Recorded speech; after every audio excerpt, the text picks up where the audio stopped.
Ons gaan vanoggend verder met Genesis. Daarom nooi ek vir u om te blaai na Genesis 19, waar ons verlede week alreeds begin het. Die verhaal van Lot, die vernietiging van Sodom. En ons gaan vanoggend lees Genesis 19 vanaf vers 12 tot 22. So 10 verse. Genesis 19 vanaf vers 12 tot en met vers 22. Die agtergrond kan jy onthou. 2 van die manne wat saam met die Here Jesus self by Abraham was, 2 engele wat ons nou al uitgevind het, is vooruit, hulle is na Sodom toe, en hulle het by Sodom aangekom en eerstehands ontdek hoe groot die boosheid, die dekadensie, die geweld, al hierdie dinge in Sodom, hoe dit was, hoe dit gelyk het. Hulle het dit eerstehands beleef. En op 'n stadium waar Lot sy lewe op die spel plaas om die 2 manne te beskerm, selfs bereid was om sy dogters op te offer, het die engele ingegryp, die manne met blindheid geslaan en vir Lot by die huis ingetrek. En nou gaan ons verhaal verder vanaf vers 12. Ek lees vir u in die ou vertaling. Daarop sê die manne vir Lot: Wie het jy hier nog? 'n skoonseun? En jou seuns en jou dogters en almal wat jy het in die stad, bring hulle uit die plek uit, want ons gaan hierdie plek verwoes, omdat die geroep oor hulle groot is voor die aangesig van die Here, en die Here het ons gestuur om dit te verwoes. Toe gaan Lot uit en praat met sy skoonseuns, wat met sy dogters sou trou, en sê: Maak julle klaar, gaan uit hierdie plek uit, want die Here gaan die stad verwoes. Maar hy was in die oë van sy skoonseuns soos een wat gek skeer. En toe die dag begin breek, het die engele by Lot aangedring en gesê: Maak jou klaar, neem jou vrou en jou 2 dogters wat by jou is, dat jy weens die ongeregtigheid van die stad nie omkom nie. Maar hy het nog getalm. Toe gryp die manne hom en sy vrou en sy 2 dogters aan die hand, omdat die Here hom wou verskoon. En hulle lei hom uit en bring hom buitekant die stad. En toe hulle na buite uitgelei het, sê hy: Vlug vir jou lewe. Moenie omkyk nie. En moenie ergens in die Jordaanstreek bly staan nie. Vlug na die gebergte, dat jy nie omkom nie. Daarop antwoord Lot hulle: Ag, nee, my Here. Kyk tog, u knegt het genade in u oë gevind, en u het u guns groot gemaak, wat u aan my bewys het, deur my in die lewe te behou. Maar ek is nie in staat om na die gebergte te vlug, sonder dat die onheil my inhaal, en ek sterwe nie. Kyk tog, hierdie stad is naby om daarheen te vlug, en dit is klein. Laat my tog daarheen vlug, is dit nie klein nie, dat ek kan lewe? En hy sê vir hom: Kyk, ek neem jou ook in hierdie saak in guns aan, sodat ek die stad waarvan jy gespreek het nie sal omkeer nie. Vlug gou daarheen, want ek kan niks doen voordat jy daar aankom nie. Daarom noem hulle die stad Soar. Ons lees net tot daar in die onfeilbare woord van die Here. Ek gaan vra dat die manne staan, dan bid ons saam, ons nader tot die troon van genade.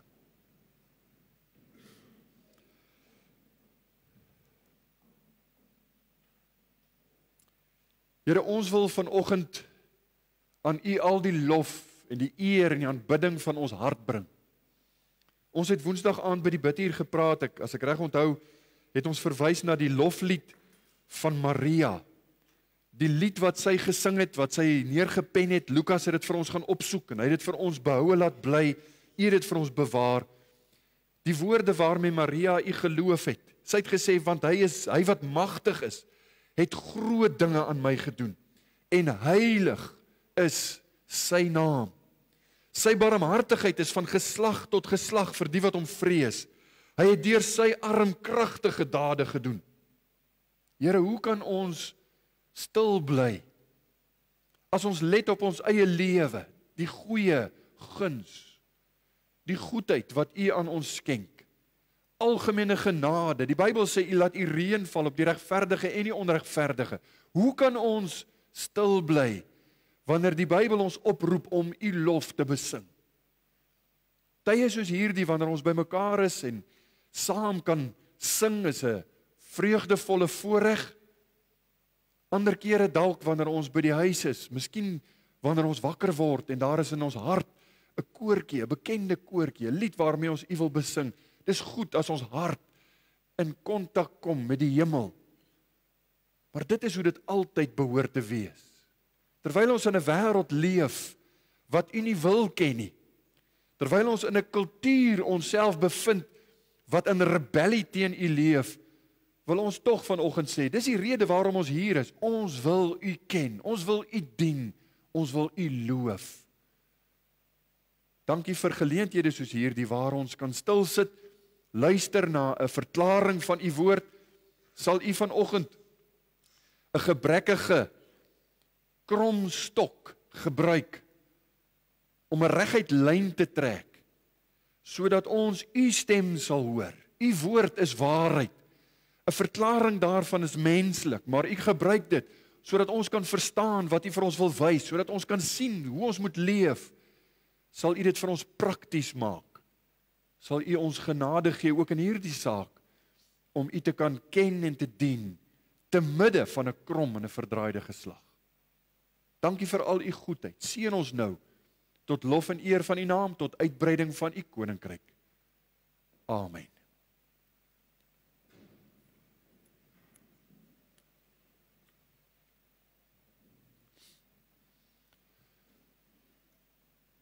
Die vraag waarmee ons begin vanoggend is: hoe moet 'n Christen lewe te midde van die kultuur waarin ons bevind? Daar's 3 standpunte, daar's 3 soorte benaderings tot hierdie vraag.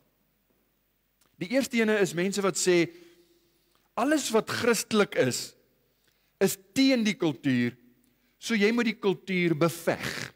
Letterlik, beveg alles wat om jou is.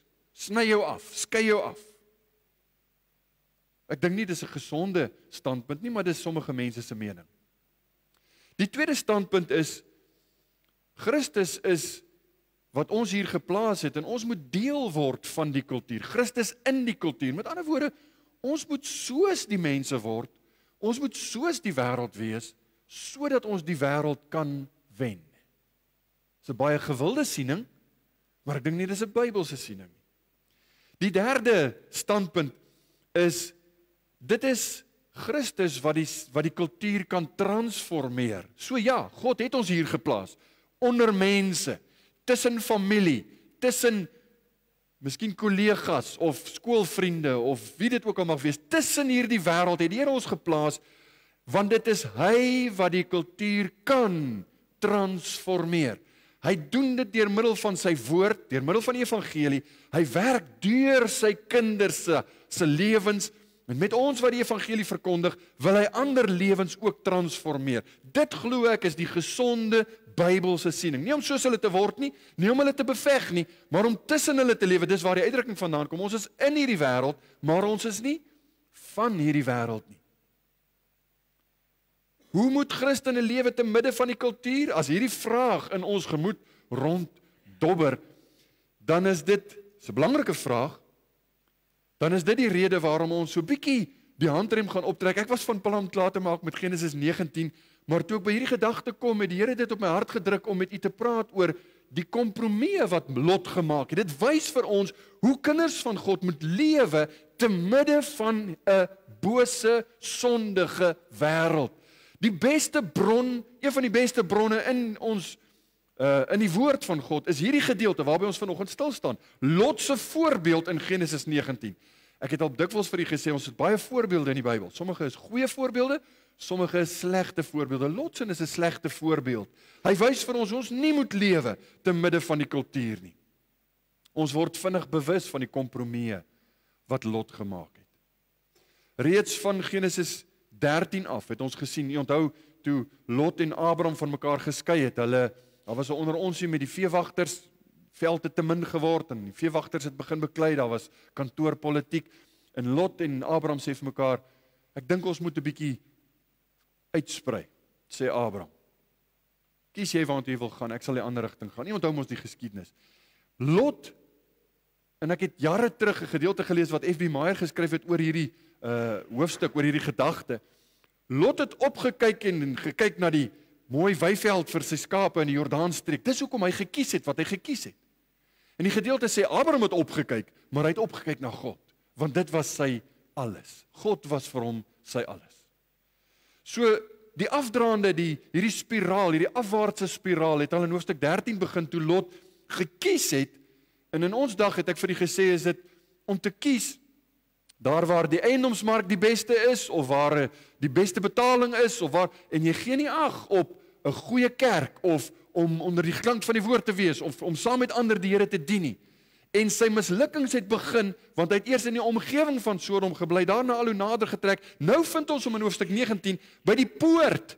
Dit was een van die gesaghebbende plekke om te wees. Hy was een van die regters. Hy moes regspraak gee. Sy woord het getel in Sodom. Hy was een van die manne wat die uitsprake moes gee in Sodom. Maar tog het hy geen invloed gehad nie. Lot se kompromie het sy lewe beïnvloed. Lot se kompromie het ook sy nalatenskap beïnvloed.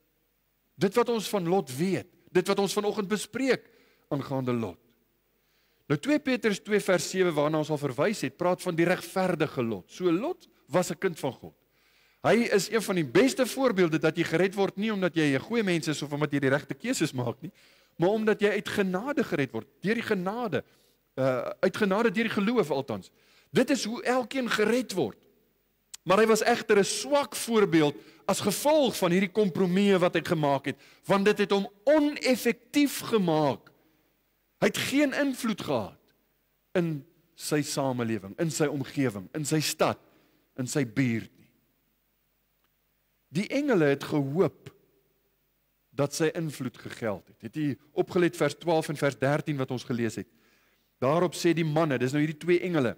Die manne sê vir Lot: "Wie het jy hier nog?" Wat 'n vraag. Wat 'n vraag. As die Here by u moet kom stil staan en hy moet vir u vra, "Wie het jy hier nog?" Waar is die mense wat u kan beïnvloed, wat u behoort te beïnvloed? U lewe moet tog afvryf. Ons wil hê as ons lig en as ons sout is, dan moet die lig skyn. Dan moet die sout die verderf teewerk. Wie het jy hier nog? Vra die manne vir hom. 'n Skoonseun, jou seuns en jou dogters en almal wat jy hier het in die stad, bring hulle uit die plek uit, want ons gaan hierdie plek verwoes, omdat die geroep oor hulle groot is voor die aangesig van die Here, en die Here het ons gestuur om dit te verwoes. Hier sien ons hulle missie, dit was 'n missie van oordeel, ons het dit vir u gesê. Hulle het net gekom om eerstehands te sien, maar hulle het gekom, hulle sê die Here het ons gestuur om dit te verwoes. Nou hier is so 'n wonderlike ding, tussen die oordeel, tussen die slegte, negatiewe oordeel, en ons hou nie af van om daaroor te praat nie, alhoewel ons daaroor moet praat, maar hier is 'n wonderlike gedagte. Jy het 2 engele gestuur om te oordeel. Hulle is gestuur met 'n missie om God se oordeel te voltrek. En tog die eerste begeerte wat hulle openbaar is, dat soveel moontlik mense gered moet word. Weet jy hier nog? Almal wat regverdig is, bring hulle, ons wil hulle uit die stad uit hê, want God gaan sy oordeel stuur. Ek wil vir u sê, dis die kultuur van die hemel. Dis die hartklop van God. Ja, God is regverdig, sy oordeele is gewis. Ons mag daaroor nie swyg nie. Dis waar, dis reg. God moet en hy gaan beslis sonde straf. Maar hoe stel hy homself aan ons bekend? Hy's genadig. Hy's barmhartig, groot van goedertierenheid en trou. Hy wil hê dat mense gered sal word. Hy wil hê dat mense gered moet word. Let ook op, hoe belangrik is hierdie gesinsbetrekkinge. Weet jy hier nog, skoonseuns, seuns, dogters, ons praat oor hierdie gedagte van, nou die ou predikante het altyd verwys na die verbondsgedagte, en ek het al 'n paar keer daarna verwys, want jy sien dit sterk in Abraham se lewe, maar die verbondsbetrekkinge, hierdie gesinsbetrekkinge is belangrik vir die redding van siele. Dis hoe die Here bepaal het, dis hoe hy dit wil hê. Ons kinders, ons skoonkinders, ons, jy weet, die aangetroudes, dis nou die aangelapte familie, soos wat ons altyd maar praat. Die Here wil hê ons invloed moet geld. Die Here wil hê ons moet hulle bring. Dis kosbare siele. Deur ons lyding, deur ons lewe moet hierdie nalatenskap geld. Dit maak, hierdie gedagte, maak dat ons, en as ek praat van ons, dan praat ek van paas en maas, miskien oupas en oumas, dat ons ywerig en hoopvol sal wees vir die redding van ons kinders, vir die redding van ons gesinslede, vir die redding van ons familie. Dis daai gedagte, dis hoe die Here dit wil hê. So ons moet luister vanoggend, ons moet aandagtig hoor, hoe wil die Here hê moet ons lewe, sodat ons 'n goeie nalatenskap kan agterlaat. Ek gaan vanoggend net 2 hoofgedagtes vir u noem, die kompromie wat Lot gemaak het, en die eerste gedagte is, Lot se kompromie in sy verhoudings. In sy verhoudings, en nou ons sien die gedagte in vers 12 waar ons begin lees het, daarop sê die manne vir Lot, weet jy hier nog, 'n skoonseun en jou seuns en jou dogters, almal wat jy het in die stad, bring hulle uit die plek uit. So, God roep ons, en hy red ons, en sy plan vir ons is nie, dat ons moet afskei, dat ons moet eenkant hou, en nooit enigstens meng, met enigiemand wat die Here nie ken, of nie wil dien, of nie wil volg nie. Ons word beveel om heilig te leef, maar ons moet tussen mense wees. So die balans, hier is 'n belangrike balans. Terwyl die Here wil hê ons moet tussen die mense leef, word ons tog in die Bybel beveel om nie nabye verhoudings te hê, aan te knoop, te koester met ongelowiges nie. En as ek praat van nabye verhoudings, dan praat ek van verhoudings wat 'n baie groot deel van my lewe uitmaak. Die grootste is natuurlik die huwelik. Dis die hegste wat jy 2 mense aan mekaar ooit gaan kry. Luister, as ek nou so vinnig net huweliksberading kan doen, jou man of jou vrou is nader aan jou as jou kinders. Ek het mos al baie keer vir u gesê, moenie laat die kinders tussen julle kom nie. Maak nie saak hoe lief jy die bloetjie het nie, maak nie saak hoe lief jy vir klein poplappie het nie, hulle is nie belangriker, en hulle behoort nie voorkeur te kry, bo jou vrou of bo jou man nie, want julle is 'n hegte eenheid wat God saamgevoeg het, niemand mag dit skei nie. Die Christelike huwelik is veronderstel om tussen 2 kinders van God te wees. Reg deur die Bybel is die beginsel eintlik baie duidelik. Dit wys vir ons, die voorbeeld, die illustrasie is duidelik in die geval van Israel, maar dit word in die Nuwe Testament baie duidelik herhaal. Ek noem dit vir u. Terwyl Israeliete uit Egipte trek en hulle is op pad na die beloofde land, waarsku die Here deur Moses in Deuteronomium 7 vers 3 en 4. Hy sê vir die Israeliete, jy mag jou ook nie met hulle verswaar nie. Dis nou met hierdie volkere rondom hulle. Jy mag jou nie met hulle verswaar nie. Jy mag jou dogter nie gee aan sy seun en sy dogter nie neem vir jou seun nie, want hy sal jou seun van my afvallig maak, sodat hulle ander gode dien en die toorn van die Here teen julle ontvlam en hy jou gou verdelg. Nou kan jy dalk baie vinnig vir my sê, wag so 'n bietjie, maar Lot het nog nie die wet gehad nie. Lot het gelewe lank voor Deuteronomium uitgespreek is of neergeskryf is, so hoe moes hy dit weet? Nou dit wil lyk asof Abraham hierdie gedagte verstaan het. Hoekom het Lot dit nie verstaan nie? Dit was 'n gedagte wat die Here op een of ander manier duidelik in hulle harte gevestig het. Toe Abraham getrou het, het hy getrou met 'n meisie uit die lyn van Sem. Dis die verbondsvolk. Dogter van Nahor. Sy vrou se naam was Sarai, voordat die Here haar naam verander het na Sara. Later sien ons dit ook, en ons sal nog daarby kom. Toe Isak, sy seun, die beloofde seun, toe Isak 'n vrou moes kry, toe sê Abraham, luister, beslis nie uit hierdie goddelose nasies nie. Hy stuur toe sy dienskneg en hy gaan soek vir haar ook 'n dogter, 'n jong meisie uit die lyn van Sem. Hoekom was dit vir Abraham so belangrik? Hy het die beginsel verstaan.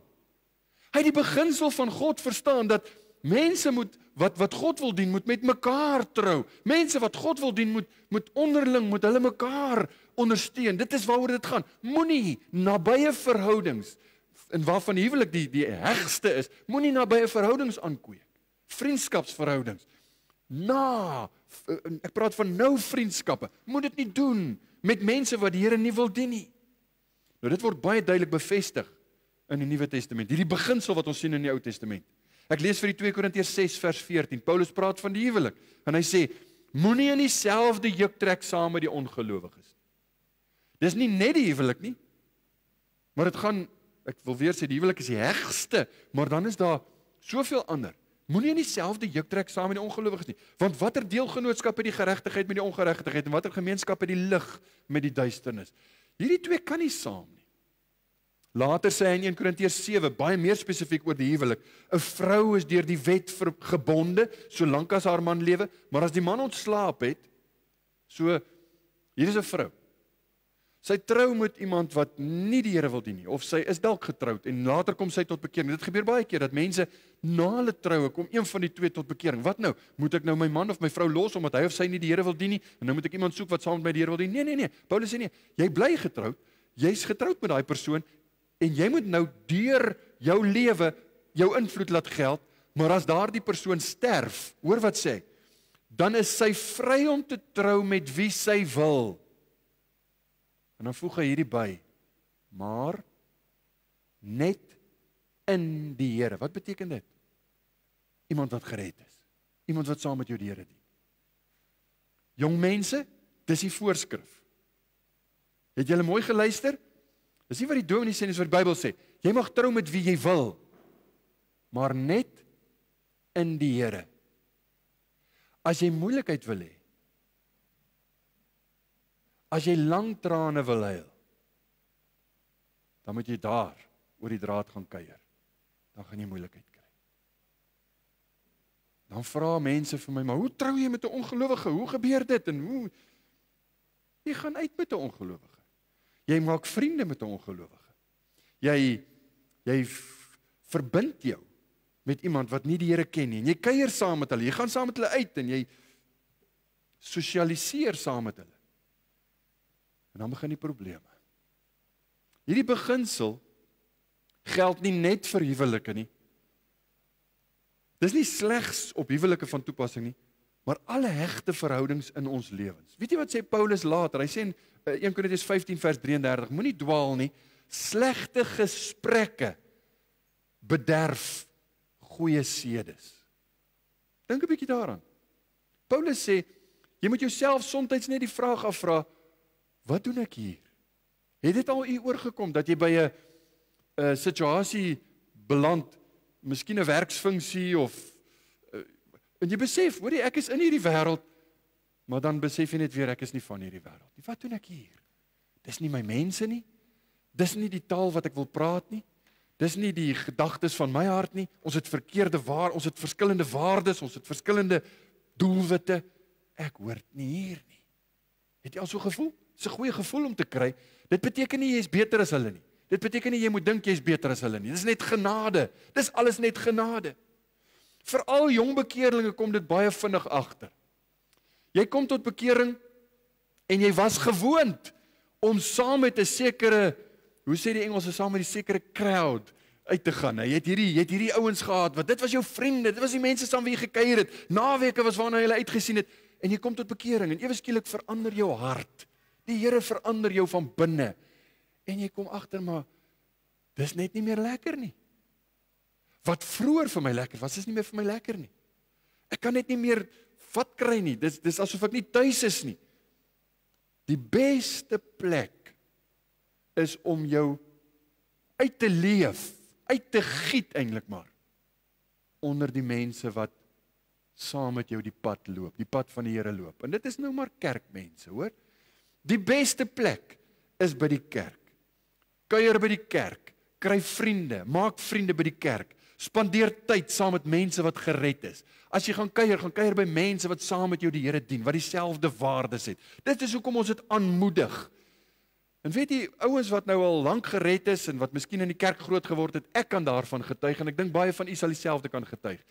Jy kom partykeer, nie almal nie, maar partykeer kom jy op 'n baie slegte manier agter dat die twee dinge meng nie so lekker nie. Soos olie en water. Jy probeer dit meng. Jy probeer een hand vashou aan jou pelle in die wêreld en in die ander hand probeer jy vashou aan jou pelle by die kerk.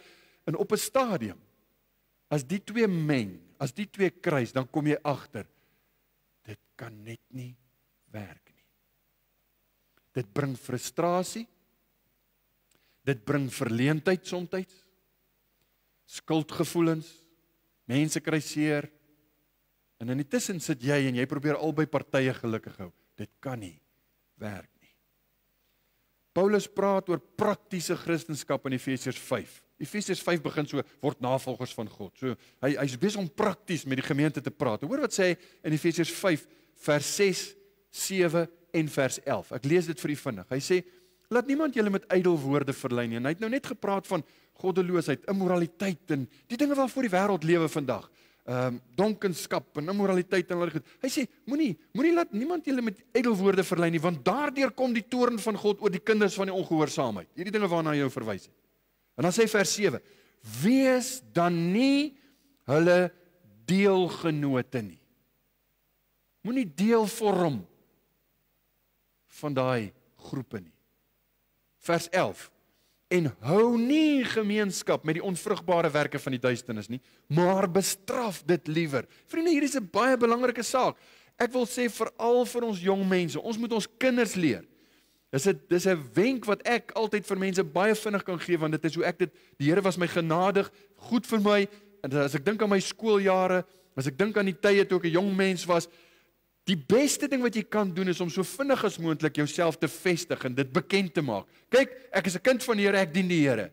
Dan weet hulle waar hulle met jou staan, jy weet waar jy met hulle staan, en jy laat hulle verstaan, ek gaan nie meng met die dinge in hierdie wêreld. Onthou, ons is nie vyande nie. Dink ook nie ons is beter as hulle nie.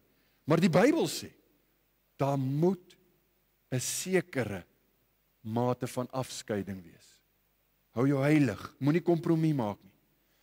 Kompromie is nie altyd 'n slegte ding nie. Ek wil nou vinnig net vir myself, ek moes dit miskien in die inleiding al genoem het. Baie keer doen ons huweliksberading, dan sê ek vir die ouens, luister, het julle al gedink aan 'n kompromie? En dan kyk party kinders van die Here my so vreemd, want kompromie is ingeprent as dis altyd 'n slegte ding. Kompromie is nie altyd 'n slegte ding nie. Kompromie met sonde is altyd 'n slegte ding. Maar party keer moet 'n mens, en die voorbeeld wat ek altyd gebruik is, as ek hou van die grondboontjie botter waar die neute nog in is en my vrou hou van die gladde grondboontjie botter, dan moet ons 'n kompromie maak. Of ons koop 'n kleintjie van elk, of ons moet een maand die een en een maand die ander een. Hoe dit ook al sê. As die een die tandepasta bys in die middel druk en die ander een druk hom van agteraf, maak 'n kompromie. Kry dan een vir elkeen. Dis kompromie. Maar dis nie kompromie met boosheid nie, né? Dis kompromie om mekaar te ag, om mekaar te verdra, om mekaar te help. Kompromie met sonde, kompromie met die dinge in die wêreld, hierdie denkwyse en die boosheid in die wêreld, dis altyd 'n slegte ding. So hier's 'n belangrike saak. Stel jou standpunt so gou as moontlik. Hou jouself rein. En as kinders, as jong mense groot word en hulle is klaar met skool en hulle gaan universiteit toe, en dit kom op die stadium waar hulle begin uitgaan, waar hulle begin die vlerke sprei, en dit begin staan na troue se kant toe, dan is dit moeilik om met iemand saam te leef wat nie dieselfde waardes het as jy nie. Jy sien baie dinge oor as jy nog verlief is en as jy dink alles gaan regkom seker na die troue. Dit raak erger na die troue, want dan lewe jy saam met daai persoon. Lot het sy dogters uitgegee. Hulle was verloof aan manne van Sodom. En ons weet nou al wie was die manne van Sodom. Ons het verlede week daaroor gepraat. Ek gaan nie herhaal nie. Later in vers 26 gaan ons sien, dit lyk of Lot self getroud was met 'n meisie van Sodom. 'n Vrou wat so lief was vir dit wat sy gehad het in Sodom, dat dit haar einde beteken het. Heel moontlike ongelowige. Jy sien die oneffektiwiteit van Lot se lewe in wat ons gelees het in vers 14. Toe gaan Lot uit en hy praat met sy skoonseuns wat met sy dogters sou trou en sê, maak julle klaar, gaan uit hierdie plek uit, want die Here gaan die stad verwoes. En let op hierdie woorde. Maar hy was in die oë van sy skoonseuns soos een wat gek skeer. Sy lewe was oneffektief as gevolg van sy kompromieë. F.B. Meyer het geskryf oor die gedeelte. Hy sê, people say we must conform a little to the manners of our time if we would exert a saving influence over men. As jy wil wen vir die Here, moet jy daarom so 'n bietjie toegee. Jy moet daarom so 'n bietjie soos hulle word. F.B. Meyer sê, it is a fatal mistake. If we live in a sodomite way, we will never have power to save the people of Sodom. As jy soos hulle lewe, kan jy hulle nie wen vir die Here nie. Jy moet anders wees. As ons werklik omgee vir ons mense, as ons werklik lief is vir mense om ons, hierdie kollegas of familie, of wie dit ook al mag wees, as ons werklik vir hulle omgee, dan sal ons juis onsself afskei en heilig leef te midde van die kultuur. Dan sal ons juis standpunt inneem en vir hulle sê, ek is lief vir jou, maar ek is liewer vir die Here. Ek kan dit nie doen nie. Ek gaan dit nie doen nie. Lot se kompromie het gemaak dat hy in sy verhoudings, sy kompromie in sy verhoudings het gemaak dat hy oneffektief was. Bring ons by die tweede. Nou hierdie een is horisontaal, né? Ons praat van ons verhoudings, is soos die dwarsbalk van 'n kruis. Daar's verhoudings met ander mense. Die tweede een is vertikaal. Lot se kompromie ook met sy tyd saam met die Here. Ons kan praat van sy stilte tyd as jy wil. Hulle wil die Bybel nie die woord gebruik nie. Dis 'n tyd wat jy aan die Here wy. Dis jou godsdiens. Dis jou tyd saam met God. Daar is kompromie gemaak in Lot se lewe met sy tyd saam met die Here. En daar wil ek twee dinge noem. Twee resultate as gevolg van die feit dat Lot nie tyd saam met die Here spandeer het nie. Die eerste een is geestelike lusteloosheid. Vers 15 en 16 van die gedeelte wat ons gelees het.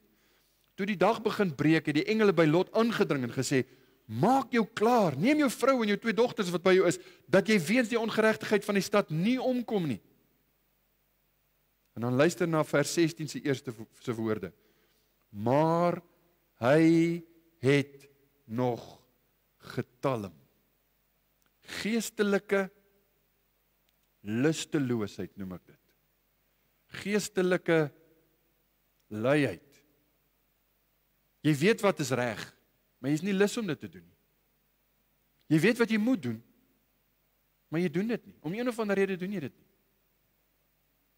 Jy vra jouself, kyk na die gedeelte, wat gaan regtig hier aan? Hier's twee engele, hulle is ernstig, dringend besig om hom te waarsku.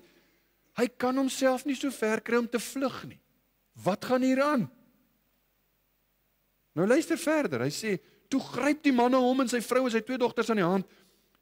Mooi woorde, omdat die Here hom wou verskoon. En hulle lei hom en bring hom buitekant die stad. Mooi woorde, omdat die Here hom wou verskoon. Wat 'n uitdrukking, vriende. Weet jy, dis hoe ons almal gered word. Dit is hoe elke mens wat waarlik kind van God word, dis hoe jy gered word. Die Here wil jou verskoon. Dis nie ons wil nie, dis God se genade. Ja, ons gaan nou nie praat oor die verantwoordelikheid van die mens, dis beslis daar, maar dit is God se genade. As kind van God moet ons groei in toewyding en kennis van God. Ons moet toeneem in 'n liefde vir God. Hoe word jy lief vir die Here? Ek het baie keer geworstel toe ek 'n jong man was. Was daar mense wat met my kom praat het en ek self het geworstel met die gedagte van, ek weet hierdie ding is nie so lekker nie en ek weet die Here wil dit nie hê nie, maar joh, dis hom so lekker. En dit is nie so groot sonde nie. So hoe haat ek die ding waarvoor hy my hart so lief is? Hoe haat ek iets wat so lekker is om te doen, wat eintlik aanvaarbaar is in ons samelewing? Hoe kan ek soos God dit haat? Want God haat alle forme van ongeregtigheid. Die geheim lê hier, spandeer tyd saam met die Here. As jy kompromie maak met jou stilte tyd, as jy hierdie tyd wat jy saam met die Here moet spandeer, langsamerhand laat afkoel en laat wegkwyn, uitrafel, en jou stilte tyd is soos 'n hier en daar, vat en los, tipe van situasie. Dan wil ek vir u sê, jy gaan nie die hartklop van God verstaan nie. Jy gaan lusteloos wees in al jou geestelike kwessies. Waarskuwings gaan jy verstaan, maar jy gaan nie daarop handel nie. Jy gaan weet wat is verkeerd, maar jy gaan niks aan verander nie. Want jy is nie lus om dit te verander nie. Want jy is geestelik lusteloos. Hoekom? Kompromie in jou tyd met God. Maar die tweede ene is, die tweede resultaat as gevolg van hierdie kompromie met sy tyd met God, is 'n swak geloof wat moeilik gehoorsaam is. Baie in dieselfde trant. Vers 17 sê, toe vat hulle na buite, en toe hulle na buite uitgelei het, sê hy, vlug vir jou lewe, moenie omkyk nie, en moenie ergens in die Jordaanstreek bly staan nie, vlug na die gebergte, dat jy nie omkom nie. Sê, die regte reaksie, as 'n engel jou waarsku en sê, moenie eers omkyk nie, hardloop vir jou lewe. Die regte reaksie is om in die hardloop terug te skree, dankie vir genade, dis die regte reaksie. Maar Lot doen dit nie. Ons lees in vers 18 en 19, daarop antwoord Lot hulle, ag nee, my Here, kyk tog, u knegt het genade in u oë gevind, en u het u guns groot gemaak wat u aan my bewys het, deur my in die lewe te behou, maar ek is nie in staat om na die gebergte te vlug, sonder dat die onheil my inhaal, en ek sterwe nie. 'n Resultaat van nie genoeg tyd saam met die Here nie, is 'n swak geloof. 'n Swak geloof sien jy, kyk, jy kan nie geloof sien nie, maar die effek daarvan is, jy is nie gehoorsaam nie. Jy is nie dadelik gehoorsaam nie. 'n Swak geloof, wat dit moeilik vind, om te doen wat die Here sê. Dis die gevolg, 'n resultaat van nie genoeg tyd saam met die Here nie. Hy wil nou onderhandel met die engele. Hy onderhandel oor die opdrag van die Here. Nou wil ek hê die kinders moet luister. Gehoorsaamheid, wat die Here verwag van kinders in 'n huis, is altyd stiptelike, onmiddellike gehoorsaamheid. As ma sê, jy moet nou die TV afsit en jy moet gaan stort of jy moet gaan bad, dan beteken dit nie, ek sal dit doen as dit vir my geleë is nie. Gehoorsaamheid is, goed ma, ek sit af en ek doen wat ma sê. Ek doen wat pa sê. Dis die enigste vorm van gehoorsaamheid. Uitgestelde gehoorsaamheid is nie gehoorsaamheid nie. Dis wat ons hier sien. So 'n resultaat van tyd saam met die Here spandeer. Dit wat die Here vir ons vanoggend leer, is nie net vir die kinders nie, is vir ons almal om onmiddellik en stiptelik gehoorsaam te wees. Nie onderhandel met die Here oor dit sal my nou nie eintlik pas om, jy weet, dit te doen of dat te doen of sis of so. Dit sal nou nie vir my aangenaam wees nie. Kan ons nie 'n ander plan maak nie? Dis wat Lot hier besig is om te doen. Kyk na vers 20. Kyk tog, hierdie stad is naby om daarheen te vlug en dit is klein. Laat my tog daarheen vlug. Is dit nie klein nie dat ek kan lewe? Vriende, hier's 'n katastrofe op pad. Hier's 'n kataklisme op pad. Maar Lot argumenteer, een van die kommentators het gesê, hy's besig om te redekabel oor die ontsnappingsroete. Hy sê, hierdie roete wat u vir my gee, gaan nie werk nie. Ek wil 'n ander roete hê. Gee my 'n ander roete wat ek moet volg. Hy's besig om te argumenteer daaroor. Nou die gedagte van, hier's 'n klein stad. Is dit nie klein nie, dit word herhaal en dis belangrik want daar's iets te sê daarvan. En die gedagte wat uitkom is dat Lot gedink het, die klein stad se sonde is nie so erg soos die groot stad se sonde nie. Is klein. So moet hy ook nou vernietig word as gevolg van sonde? Is 'n klein stad, is dit nie klein nie? Kan ek nie daarheen vlug en dan behoue bly nie? Lot het gedink die klein stad se sonde sal meer aanvaarbaar wees as Sodom se. Dis wat hier aangaan. En dit is soos baie Christene vandag wat dink dit sal aanvaarbaar wees as ons dit in 'n kleiner skaal doen. So ek wil die sonde doen van die wêreld, maar ek gaan dit in 'n klein skaal, in 'n verkleinde vorm sal ek dit doen. Dan behoort dit mos aanvaarbaar te wees, sal dit nie? Soos Job vra, is dit nie meer aanvaarbaar nie? Nou ek wil vir u sê, geen ongeregtigheid is vir God aanvaarbaar.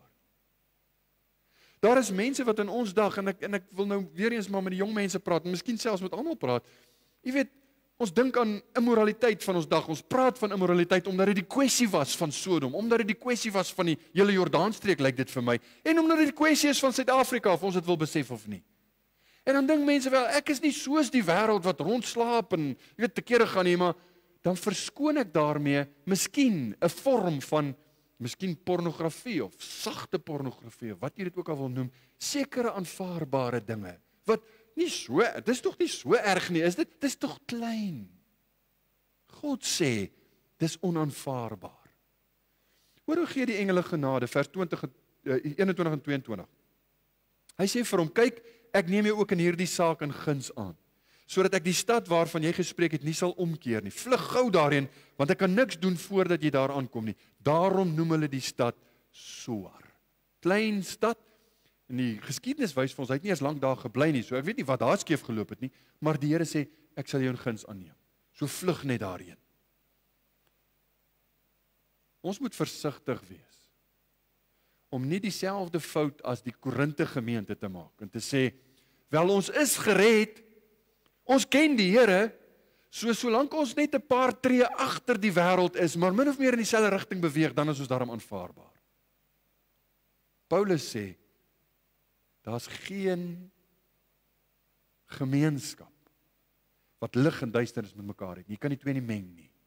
Daar's geen gemeenskap wat geregtigheid met ongeregtigheid het nie. As jy 'n kind van God is daar sekere goed wat net nooit aanvaarbaar sal wees nie.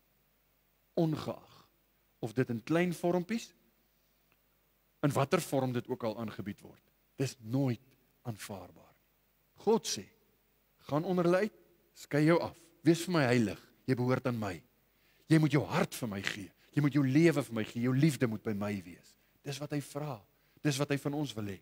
Want daarom moet ons tyd saam met hom spandeer. Nou ek wil afsluit, en ek wil vir u sê, ek hoop u het dit agtergekom, maar hier is 'n kontras.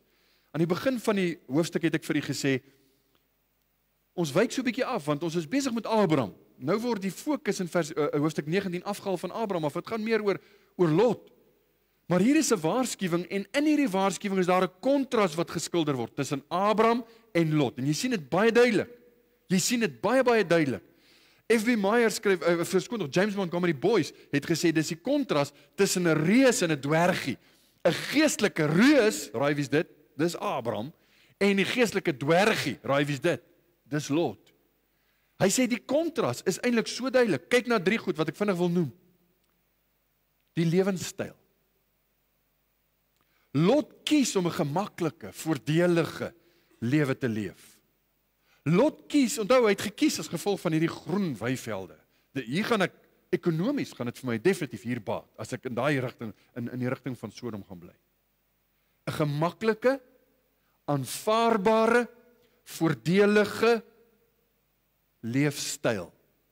Dis Lot.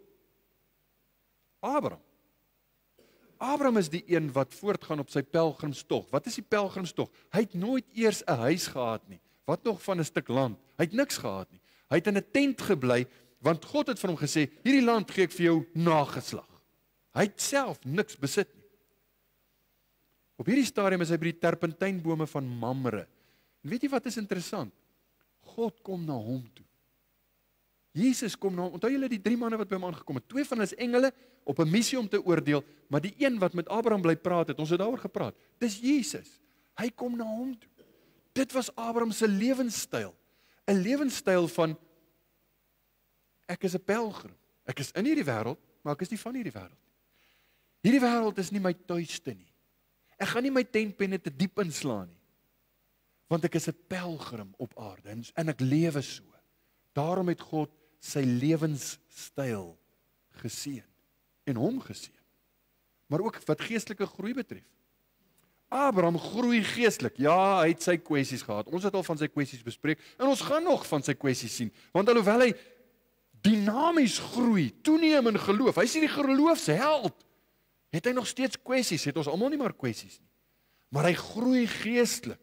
Sy geloof word sterk. Lot aan die ander kant, hy het gesukkel om geestelik te oorleef. Hy het dit hy's letterlik soos 'n brandhout uit die vuur geruk. Hy was net gekwel oor sy eie belange. Abraham bid, dan bid hy vir Sodom, en hy bid vir ander. Lot bid net vir homself, is net oor sy eie belange. Hy het nooit vir iemand anders. Jy sien nêrens iets wat uitreik na buite nie. Nêrens. Geestelik het Lot nie gegroei nie. Die derde laaste ding wat ek wil noem is sy invloed om te red. En dis waar dit belangrik raak. Abraham se invloed om te red. Abraham se gebed is noemenswaardig, ons het daaroor gepraat. Hy bid vir Lot. Ek dink dit is as gevolg van sy gebed wat die Here Lot verskoon het en wat daar die engele gestuur is om hom en sy gesin uit te lei. Lot aan die ander kant. Ons het gelees hoe sy skoonseuns vir hom lag. Hulle dink hy maak 'n grap toe hy hulle waarsku. Sê hierdie plek gaan vernietig word. Hulle lag vir hom. Vader is die vader van almal wat glo. Hy het hierdie nalatenskap. Hy het 'n invloed wat geld tot vandag toe. Dis hoekom ons Abraham kan bestudeer. Dis hoekom die Nuwe Testament so baie daarna verwys. Nou Lot word na verwys. En die beste is, en jy moet soek daarna, die regverdige Lot. Dan sê ons, o goed, Lot was daarom gered. Maar dis al. Verder is daar geen nalatenskap nie. Daar's geen invloed in sy mense nie. Geen invloed om te red nie. In 'n sekere analogie wil ek die woorde van die Here Jesus ook maar hier insien. As jy die twee met mekaar vergelyk, Abraham, die keuses wat hy gemaak het, die lewe wat hy gehad het, die geloof wat hy gehad het, en Lot, keuses wat hy gemaak het, die lewe wat hy geleef het, die geloof wat hy gehad het. Luister mooi wat sê die Here Jesus in Lukas 9 vers 24. Elkeen wat sy lewe wil red, sal dit verloor. As jy soos Lot keuses maak wat net oor jou gaan, wat sal vir my die beste wees? Wat sal vir my die lekkerste wees? Wat is vir my die gemaklikste? Die Here sê, jy gaan jou lewe verloor. Maar elkeen wat sy lewe om my ontwil verloor, sal dit red. Gee jou lewe vir die Here. Laat jou keuses, laat jou besluite, laat jou rigting in die lewe om die Here se dinge gaan. En hy sê, ek sal jou vooruittrek. Nou ons moet versigtig wees met die kompromieë in ons wêreld. Die wêreld het 'n manier om ons in te trek, né? Die wêreld wil vir ons sê, man, dis nie so erg nie, almal doen dit, in elk geval niemand vir ons mee daaroor nie. Die Bybel sê, wees nugter, wees waaksaam teen die planne van die duiwel. Skei jou af. Skei jou af van die wêreld, skei jou af van die wêreld se sonde, skei jou af van die wêreld se mentaliteit, die wêreld se trots, gierigheid, sensualiteit, arrogansie, ongeloof. Skei jou af van hierdie dinge. Spandeer tyd saam met die Here. Spandeer tyd saam met die mense van die Here. Wees gedurig in sy woord. Wees lief vir sy waarheid. Dis die waarheid wat ons het. Bou jou huis op die rots. Jy sal nie spyt wees. Maar ek wil dit ten slotte sê. Miskien is daar mense nog hier vanoggend, mense wat na hierdie boodskap luister, wat kyk na die verhaal en sê, maar ek sien geen probleem met Lot nie, wat is nou die kwessie hier? En u moet erken, ek ken die Here nog nie werklik as saligmaker. Ek ken die Bybel, ek ken die verhale in die Bybel, ek weet van die Here Jesus, maar vir my is hy net 'n geskiedkundige figuur. As u op daardie stadium nog is, waar u geestelik nog onseker is, geestelik dalk nog bang is, het jy opgelet na die groot barmhartigheid wat die Here openbaar het teenoor Lot. Die Lot en sy mense, die verhaal sê teenoor Lot en teenoor sy mense. Hierdie hoofstuk is in die Bybel, sodat u kan sien, God is barmhartig, en sy roepstem is na jou. As jy nie die Here kies, en as jy nie sê, ek wil die Here dien, ek wil gered word, ek wil vastigheid hê, dan wil ek vanoggend vir u vra, hoekom nie? Hoekom nie? As jy nie die Here kies en hom wil dien nie, hoekom nie? Kyk na sy barmhartigheid. Sy oordeel is 'n feit. Ons het nie mense in Suid-Afrika wat soos in Amerika met plakate in die straat rondloop. Ek wonder partykeer hoekom nie. Jy weet, damnation is coming, of wat skryf hulle op die plakate altyd? Jy weet, hierdie oordeel is op pad. Bekeer jou in Johannes 3 vers 16 en al die goeders. En ek wonder partykeer hoekom word ons nie gewaarsku? Miskien is dit omdat ons nog hierdie Christelike, jy weet, ding het. Ons dink nog ons is 'n Christelike staat. Terwyl mense in Suid-Afrika verlore gaan onder die skaduwees van kerktorings. Mense besef nie God se oordeel is op pad. Wat gaan jy vir God sê? Dink jy is goed genoeg vir sy heiligheid? Dink jy voldoen aan sy standaard wat hy gestel het in sy woord? Ek het 'n ontnugterende gevolgtrekking vir jou. Geen standaard van geen mens is goed genoeg vir God nie. Net sy seun is goed genoeg. Daarom moet jy in Jesus glo. En jou geloof in die Here Jesus sal maak dat jou lewe anders lyk as die wêreld se. Daarom is daar 'n roepstem. Daarom is daar 'n noodkreet, soos die engele. Weet jy hier nog? Bring hulle uit. Kom ons lewe vir die Here, sodat God hierin verheerlik kan word. Pas op vir kompromieë. Wees versigtig en wees nugter, veral in hierdie tyd. Mag die Here ons help. Amen. Kom ons bid saam.